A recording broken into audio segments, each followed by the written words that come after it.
Welcome back. We are discussing the Indian telecom sector, and before we went into the break, we were talking about the problems, but now let us turn to the solutions. Ramji, let me come to you. You are a lawyer with considerable experience with regard to policy framing, the legislative framework, and clearly telecom, not just in India, all over the world, needs a specific set of laws. It needs a regulation that continuously gets updated. We have heard words about a new telecom policy. What would be the top three points that you would want the new telecom policy to address? Well, I would very quickly say this. First of all, there is an imminent, urgent need to solve the spectrum problem. We've known all of this, and going back to 2003, the then minister had declared that we need to be able to release spectrum as quickly as possible, and we are already about more than nearly a decade away from there, and we still haven't been able to solve that. Secondly, we need to be able to solve what I think is a problem relating to internet access, broadband, which will really touch everybody more than what just plain simple vanilla telephony is doing now. And thirdly, we need to be able to convince the bureaucrats to be able to work, be accountable, and implement what the policy says instead of kowtowing to different politicians who will come for the day, for the season, and then go ahead and change and alter. Because that will give the ground for industrialists, people with a stake to go and fiddle around saying, if there's lethargy, they will say, all right, we can't wait forever, but we need to be able to do something to go and address our immediate needs. That's where the problem Hang on to that thought, because what you are raising is a very good point.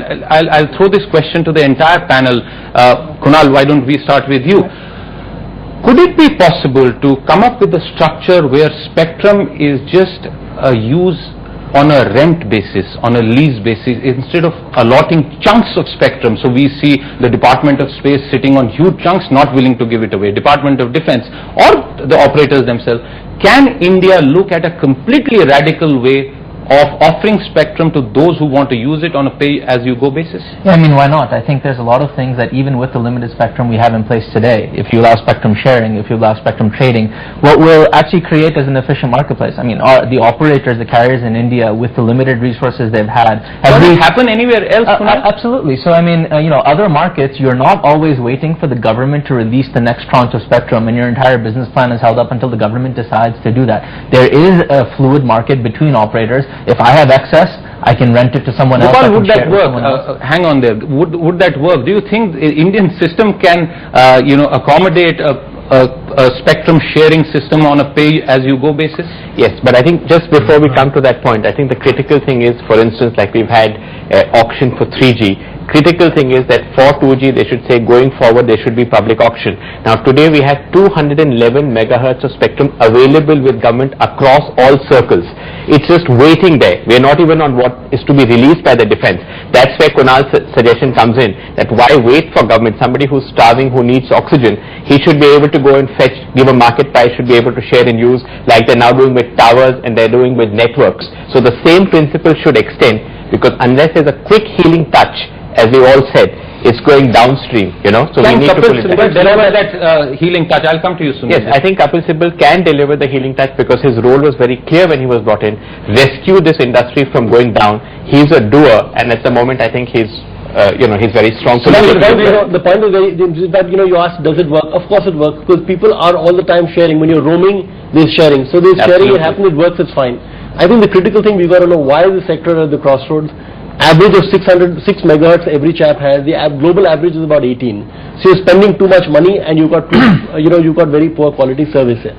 So the first thing the government has to do is to give spectrum. If you give it to one player, let's say that you give it to Ericsson. Ericsson comes and bids and says, I want to buy 40 megahertz. Now we know that those costs come down dramatically. So a Bharti, when it rents from Ericsson, it can bring its cost down by to a third or a fourth. By a third or a fourth. So spectrum is the very, very first thing. It's very important. The government has got too many, as Mahesh said, this is the problem area. You fix this, everything gets fixed. Your M&A norms today restrict holding of spectrum. Let's come back to the spectrum issue. 211 megahertz of spectrum. Spectrum that is already available.